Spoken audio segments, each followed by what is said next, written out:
Welcome back to the show. Plenty to talk about. Let's go to Stillwater. Senior day, final game of the regular season, final game of the season for Oklahoma State. They were at home against the Iowa State Cyclones. Kind of know what's at stake. I think the last few weeks, Oklahoma State's football program played better football, played their best football at the end. It just wasn't good enough to win any of these games. They were in this one. Iowa State raced out. Cowboys kind of made some charges, actually had the ball with a chance to try to tie the game on the last play of the game, had to get lucky and didn't. So Iowa State wins it 20-13.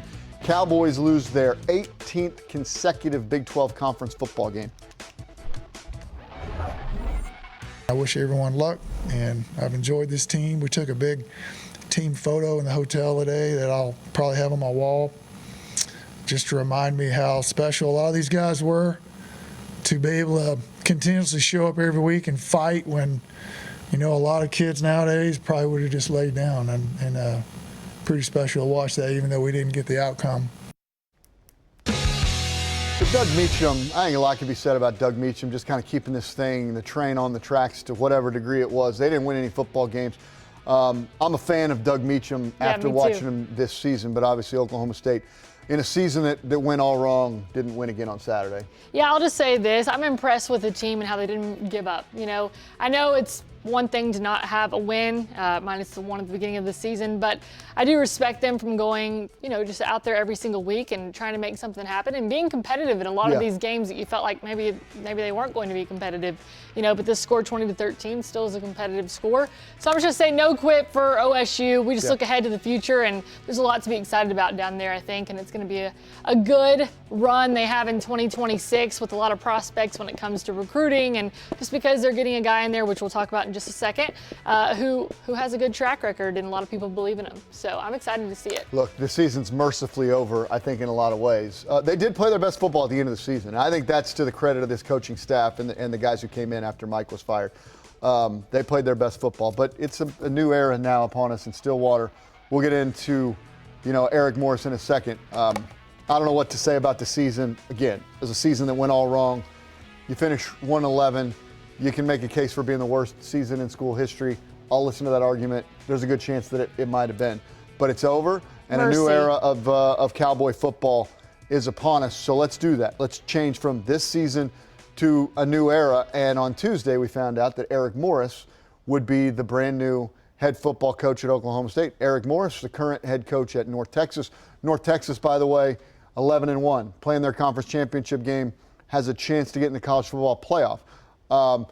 So when Eric's North Texas team won on Friday to clinch their spot in the conference championship game, this is what he said about Oklahoma State and that job when it was over.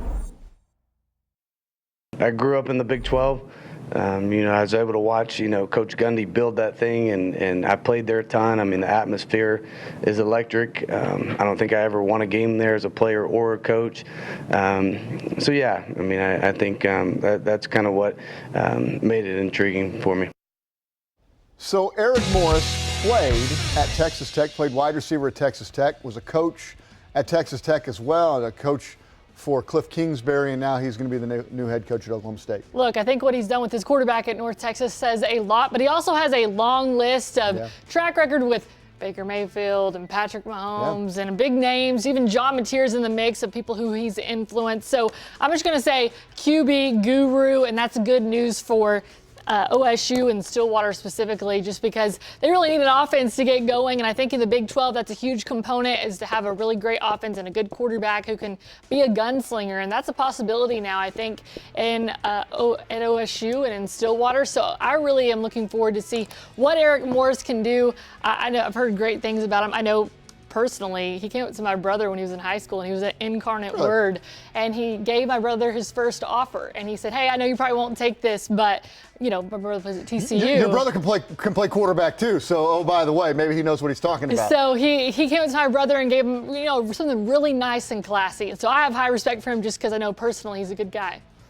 He's young, he's hungry, he only knows this era of football, and offense is back in Stillwater. I don't think there's any question about that. They got the #1 offense in college football. They are scoring points in bunches.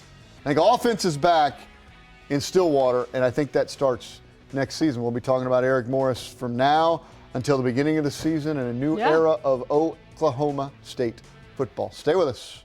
More to come.